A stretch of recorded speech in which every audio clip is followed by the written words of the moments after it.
Assalamualaikum warahmatullahi wabarakatuh.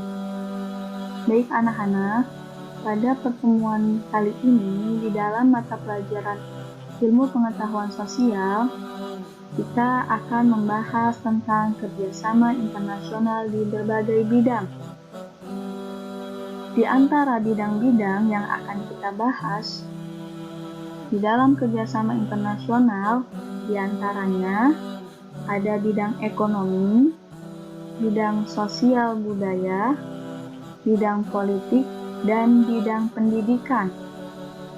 Baik, mari kita bahas satu persatu. Yang pertama, itu ada kerjasama di bidang ekonomi.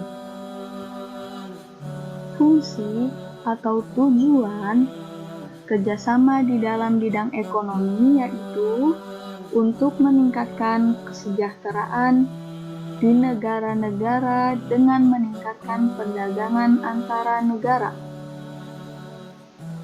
Nah, peningkatan perdagangan ini dilakukan untuk mempermudah ekspor dan impor dalam konteks perdagangan bebas dengan mengurangi bea masuk dan hambatan lainnya.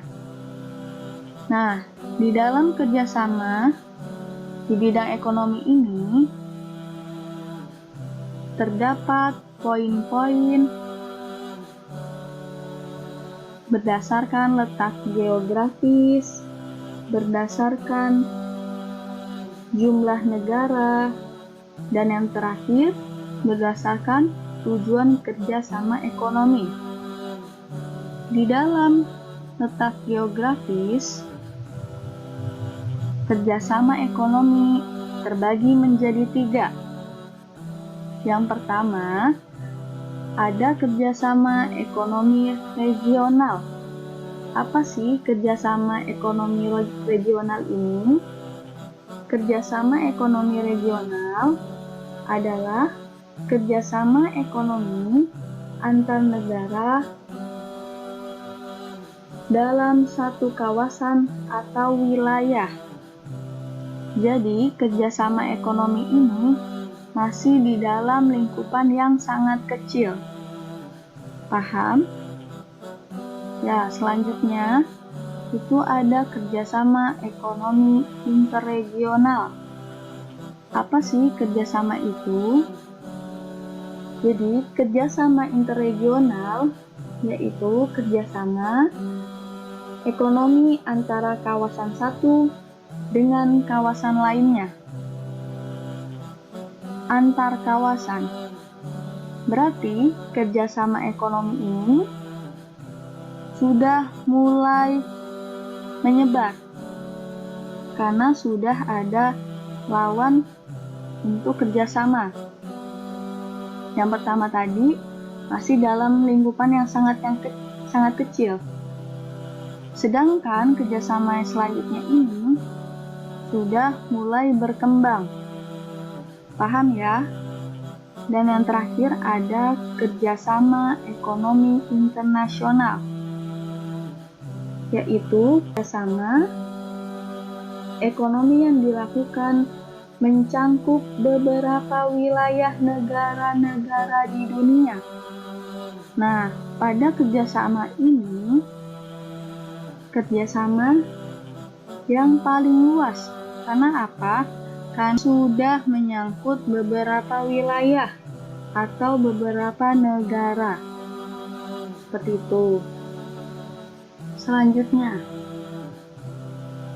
berdasarkan jumlah negara yang terlibat. Berdasarkan jumlah negara yang terlibat, itu terdapat 2 bagian. Yang pertama, ada kerjasama ekonomi bilateral.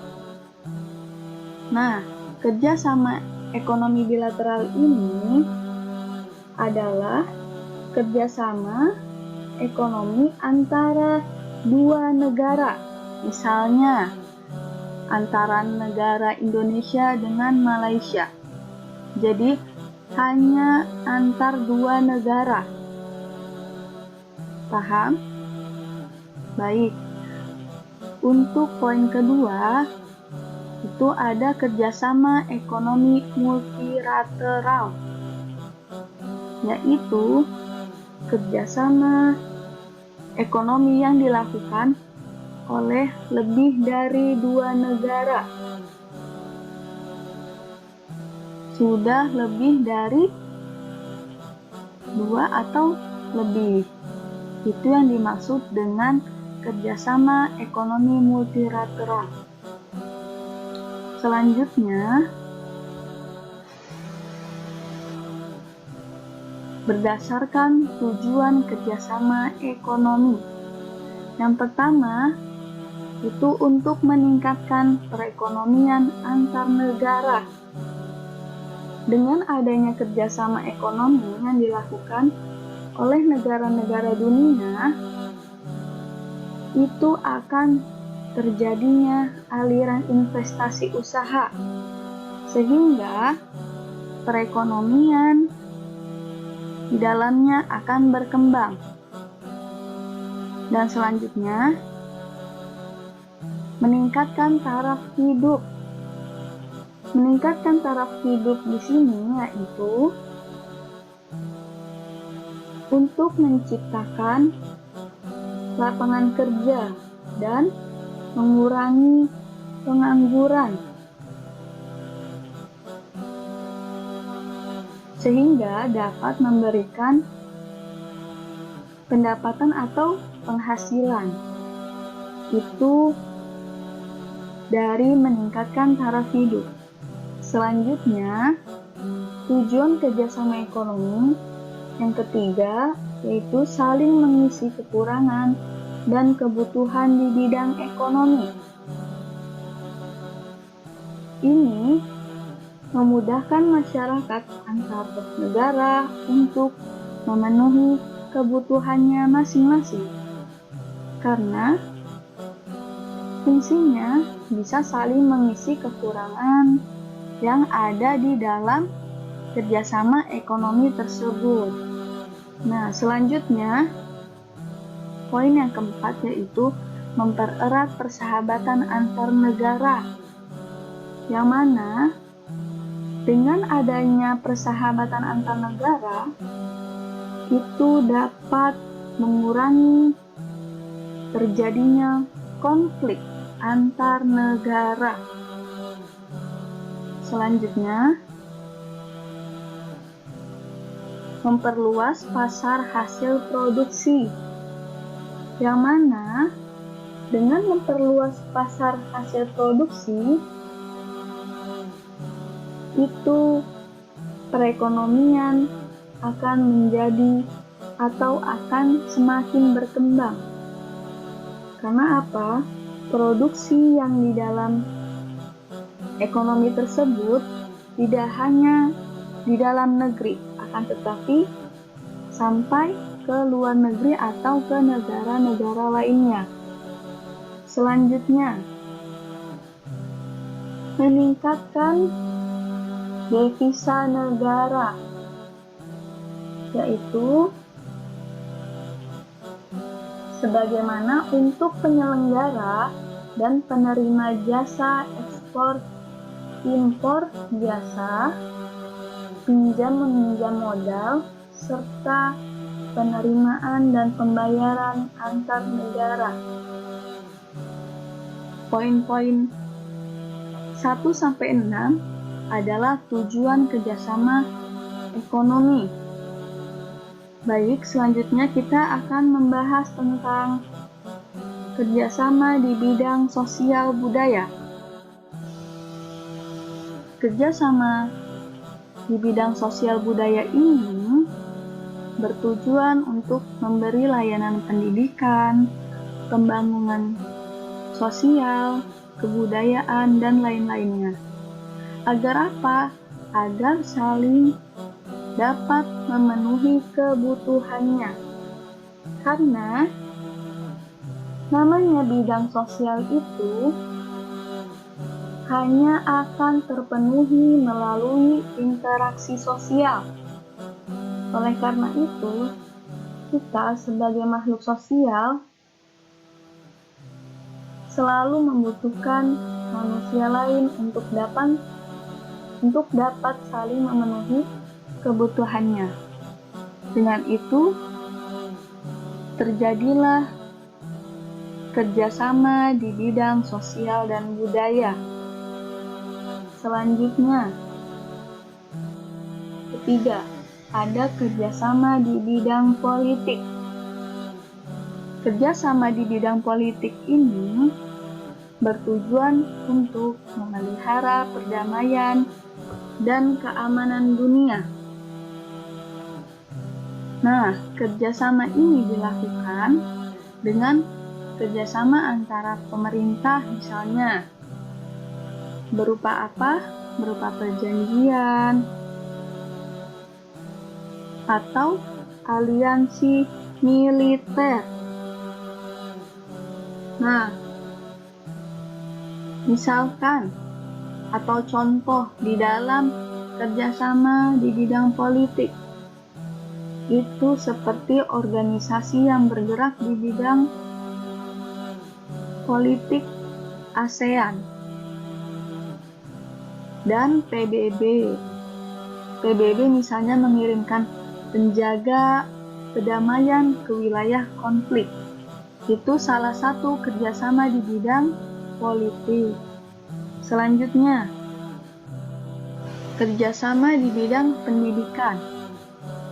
Nah, tujuan dari kerjasama di bidang pendidikan yaitu untuk meningkatkan pendidikan dan mengatasi buta huruf, ketinggalan, dan membantu persebaran ilmu pengetahuan. Nah, contoh dari kerjasama di bidang pendidikan ini, misalnya Indonesia memberikan beasiswa mahasiswanya atau siswa-siswi SMP atau SMA untuk belajar di negara Amerika. Dengan itu, antar negara bisa saling meningkatkan pendidikan, bisa saling meningkatkan ilmu pengetahuan, sehingga ilmu yang dimiliki antara negara satu dengan negara yang lainnya bisa saling bertambah atau bisa saling bertukar pikiran, sehingga ilmu pengetahuan di dalam negara-negara tersebut dapat tersebar luas. Baik, selanjutnya yaitu ada tugas untuk mengerjakan soal uji kompetensi halaman 50 sampai 51. Tugasnya mengerjakan tugas bagian A dan bagian B. Ditulis di dalam buku tulis, setelah itu foto tugas dan kumpulkan ke link penugasan IPS. Paling lambat hari ini jam 4 sore ke Google Drive, link penugasan ilmu pengetahuan sosial. Mungkin cukup sekian materi kita hari ini. Kurang lebihnya Ibu mohon maaf. Assalamualaikum warahmatullahi wabarakatuh.